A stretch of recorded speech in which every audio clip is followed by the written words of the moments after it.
Well, welcome to Saving History. I'm SCdigger. It's been a long, hot summer.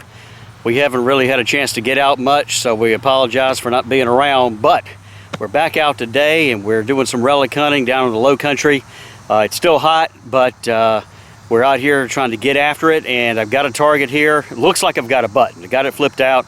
I haven't picked it up, haven't identified it. So let's go down in there and take a look at it together. See right there in the center of the screen. Oh, it definitely looks like it's got something on it for sure. Yep, I see the head of an eagle.